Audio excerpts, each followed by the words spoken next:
keď potom prejdú tieto 3 roky, tak 2 roky sa postavíš medzi ostatných veriacich, tam môžeš stáť.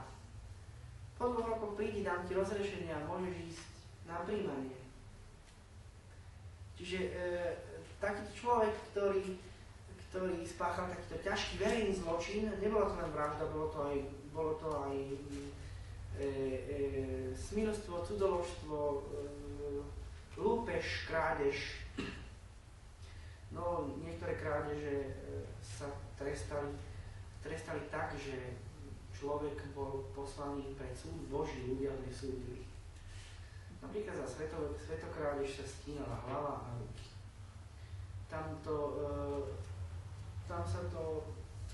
Tam nebolo možné nejaké veľké pokánie. Takýto človek bol poslaný k Bohu, nech ho súdi on.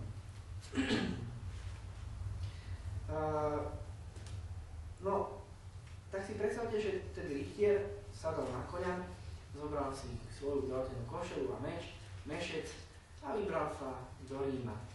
Tá cesta mu nejaký slabý rok mohla trvať, lebo keď išiel cez les, to všetko si vymýšľal, ale to len na takú ilustráciu. Prepadlo ho medveď. Medveď mu zožral koňa. Našťastie. A on z toho vyviazol živý. Keď išiel ďalej, tak ho prepadli zborníci a keďže ich bolo veľa, neubránil sa a zobrali mu meč. Keď už mali jeho meč, tak mu zobrali aj jeho šaty. Lebo šaty boli vtedy veľmi vzácny artikel. Nechali ho, boli k nemu takí dobrí, že ho nechali na spodnej košeli, zobrali mu aj rotenú košelu a nechali ho tak v tom lese. No on, takýto dobitý, proste došiel do Ríma. Nie všetci svätí otcovia, ale tí, ktorí boli rozumnejší, nenechali sa informovať len od svojej suity, prelátov, kardinálov a týchto vysokých cirkevných hodnostárov, lebo tí ich veľmi často informovali tak, aby Svätý Otec videl svet ich očami. A tak tí svätí otcovia, ktorí boli trošku takí pohyblivejší, sa obliekli do civilu, veľmi bežne to robili.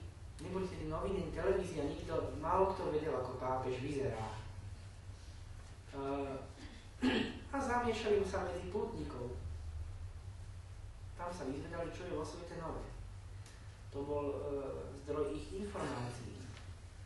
No a predstavte si, že tento nejaký Sixtus stretol tohoto rytiera z Kolína a ten mu odpovedal všetko, čo sa mu stalo. No a nevedel, komu to hovorí. Myslel si, že stretol nejakého pobožného mnícha, ktorému sa môže vyplakať na pleci. No na druhý deň ho zavolali na papežský dvor a tam dostal listinu. Tam Svätý Otec mu povedal, vieš čo, keď si toto celé pretrpel, ja ti zvyšok toho trestu odpúšťam. Nemusíš ďalej znášať ten tvrdý trest, ktorý ti dal tvoj biskup. Tu máš o tom listinu s pečaťou pápežskou. Choď domov a ukáž to pánovi kolínskému arcibiskupovi. No a keď sa tomuto rytierovi podarilo, Svätý Otec mu dal koňa aj meč zase, keď sa tomuto rytierovi podarilo prísť domov, tak ukázal listinu doma a mohol ďalej fungovať ako obyčajný bežný veriaci. Tak to je ilustrácia toho, že čo to boli odpustky. Že to bolo vlastne v tom prvom najzákladnejšom zmysle, to bolo odpustenie epitímie, trestu, ktorý dostal ten, ktorý hriešník za svoj hriech, najmä keď bol to verejný hriech. No už na spoveď, ako ju poznáme my neexistovala do nejakého 9. 10. storočia. To až iroškótski mnísi vymysleli. Oni vymysleli aj také knihy, ktoré sa volali penitenciáre. Na jednej strane bol hriech napísaný a na druhej strane bolo trest za ten hriech, ktorý za ten hriech človek dostal. To bol pomocka pre kňazov. Keď napríklad niekto pozná takú pamiatku, ktorá sa volá, že frajsínske pamiatky, frajsínske zlomky, tam sa nachádza takýto penitenciál. Iroškotský mních Virgil prepisoval zvuk slovanskej reči do latinky. A ešte niekoľko rokov skorej, ako svätý Cyril vymyslel svoje písmo. Veľa rokov skorej. To len taká zaujímavosť. Tak, čiže okrem teda viery a pokánia boli tu aj iné motivácie. Napríklad získanie relikví. Rôzneho druhu. To boli kosti, koža, vlasy, svetca, to boli priame relikvie. Potom boli relikvie z prvého dotyku. To boli šaty alebo kus náhrobku, v ktorom ten človek ležal. A potom boli relikvie z druhého dotyku, to boli také, že prišiel pútnik a dotkol sa nejakej časti svojho odevu alebo nejakým predmetom náboženským, sa dotkol toho hrobu alebo toho tela a odnášal si týmto spôsobom domov relikviu toho či onoho svetca, ku ktorému prišiel na. No, inou motiváciou boli sľuby. Sľuby a zástupné modlitby. Sľuby sa vždy spájali so zástupnými modlitbami. Pútnik bol nie iba kajúcný človek, on bol aj vyslanec. Mnohí ľudia ho prosili po ceste, aj z toho miesta, kde prišiel, jeho rodina mu mal doma niekoho chorého, alebo na smrť ťažko chorého. Alebo mestská rada ho poslala odčiniť voľaký tam nejaký prehrešok a poprosiť Pána Boha, nech sa nad tým či oným z mestom zmiluje. Alebo mal poverenie proste robiť zástupnú modlitbu. Tam on urobil pred Bohom sľub, nechal tam na putnickom mieste kus svojho odevu, alebo palicu, o ktorú sa opieral, alebo nejakú reťazku. Kto bol bohatší, dával bohatšie dary. Biskupy a preláti nechávali časti svojich hodnostárskych insígnií na tých miestach a bohatí ľudia takisto šperky nechávali putnickým miestam. No a urobil tam sľub, zasvedil sa Bohu a poprosil ho, urobil zástupnú modlitbu, poprosil ho na ten úmysel, na ktorý bol poslaný, aby ho Boh vyslyšal. Taký teda treba z neskoršej doby príklad z roku 1598, bavorský kurfürst Maximilian I, keď začal svoju vládu, vyprosoval si v Altettingu pomoc od Božej Matky. Altetting to je miesto, ktoré poznáte určite všetci, je to staroslávne, stredoveké pútnické miesto, mariánske. Tam si klakol a prosil si požehnanie pre svoju vládu a v roku 1645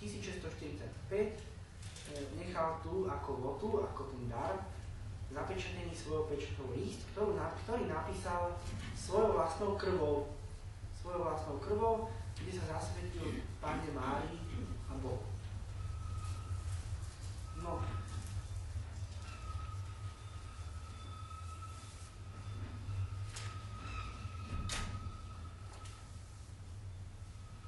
A teraz kritika a kríza. Trošku sa dostanem v takej tej odvrátenej temnej stránke. V Jeruzaleme, Ríme, Santiago, Trevire, Eislene, neviem to vysloviť, Áchene, na iných putnických miestach boli putníci vítaní, najmä preto, že zvyšovali životnú úroveň tamojších obyvateľov. Bol tam vysoký obrad peňazí. Ale cirkevná vrchnosť bola tam nielen svetská na začiatku až nie, až potom neskôr v osvieteneckých dobách, pri tom sa pristavím. Ale cirkevní otcovia mali odstup od putnických aktivít aj od púti. No, ja vám zacitujem svätého Hieronima, ktorý sa hneval na ľudí, čo putujú do Jeruzalema. On tam žil vo Svätej Zemi ako pustovník, tak poznal tam pomery, videl všetko na vlastné oči, vedel, že tam človek môže dojsť aj k skúsenostiam, ktoré neboli celkom nábožné. Áno, a tak varuje pred veku v jednom svojom diele a hovorí, aj pútne miesta môžu byť Babylonom. Zvlášť nespokojný bol s mníchmi, ktorí putovali. Hovorí, to je hlúposť a bláznovstvo odrieknúť sa sveta, odísť z domu, opustiť mesto, stať sa mníchom a potom ťahať do Jeruzalema, do mesta, ktoré hrmí, ktoré je hlučné, kde sídli svetská správa, vojenská posádka, hemží sa to tam pobehlicami, hercami a všelikým, ktorí vlastne do takého mesta vo vtedajšej dobe patrili. No, zaujímavý je list svätého Bonifáca arcibiskupovi z Canterbury Gottbergovi. Bonifác putoval do Ríma a vlastne z toho Ríma píše tomuto canterburskému anglickému arcibiskupovi list a hneď sa dozviete, prečo práve jemu. Tak upozorňuje ho a naliehavo mu radí, aby mníškam a ženám zakázal púť do Ríma. Lebo z veľkej časti upadnú do záhuby a sotva, ktorá si zachová svoju čistotu. Nájde sa len málo miest v Lombardii, Franskej ríši alebo v Galii, a teraz citujem, kde by neboli cudzoložnice alebo pobehlice z kmeňa Anglov. A citujem ďalej, to je ale na škodu a hanbu celej tvojej cirkvi. Keďže písal Bonifác svoju skúsenosť konkrétnu arcibiskupovi, ktorého veriacich sa to týkalo. Priamo osvietenecký znie stredoveká kritika, ktorá sa od prelomu tisícročia obracia proti pútnictvu a uctievaniu ostatkov svätých. Stretávame sa s ňou dokonca v pramenoch, ktoré aj propagujú púte. Citujem, keď sa už oslie a konské kosti vydávajú za ostatky svätých a nosia sa po svete, nemá zmysel sa im kláňať alebo za nimi chodiť. Toto bol problém v tom ránom stredoveku ani nie, ale neskôr sa s ostatkami svätých kupčilo. Zbali sa takého plúvanca alebo hociakej pozemskej, prepáčte, nečistoty sa urobilo zrazenina krvi svätého tamtoho a to sa potom ukazovalo na tom, či na inom mieste. Pán Boh vie, koľko v tej dobe existovalo hlav svätého Jána Krstiteľa. Koľko bolo triesok od kríža. Ja viem si predstaviť, že keby všetky tie triesky od kríža zhromaždili na jednu kopu, tak sú z toho tak Tatry sú zalesnené znova. No. A možno, že ešte na 3 ďalšie pohoria by zostalo. Toľko toho bolo v tej dobe. No, najväčším takým kritikom v humanitickej dobe, ktorého my poznáme podľa mena, to bol Erasmus Rotterdamský. Erasmus Rotterdamský sa posmieval z viacero vecí, ktoré v tej dobe v cirkvi existovali. No, on sám bol teda kanonikom kapituly v Rotterdame, bol dokonca prepoštom, vysokým cirkevným hodnostárom, nosil pápežským prelátom prvého stupňa, nosil všetky tie biskupské insignie. Tento pán bol veľmi taký ostrovtipný, treba z knihe Chvála bláznovstva, alebo v dialogoch opisuje takéto záležitosti, ktoré som spomínal.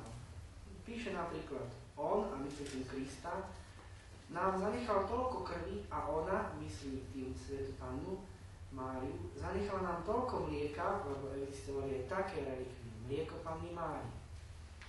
Pre nás, súčasníkov, to je niečo nepredstaviteľné, ale ľudia za tým išli. No, že v dnešnej dobe zase máme iné ilúzie, za ktorými sú ľudia pobláznení, ale o tom by bola zase iná prednáška.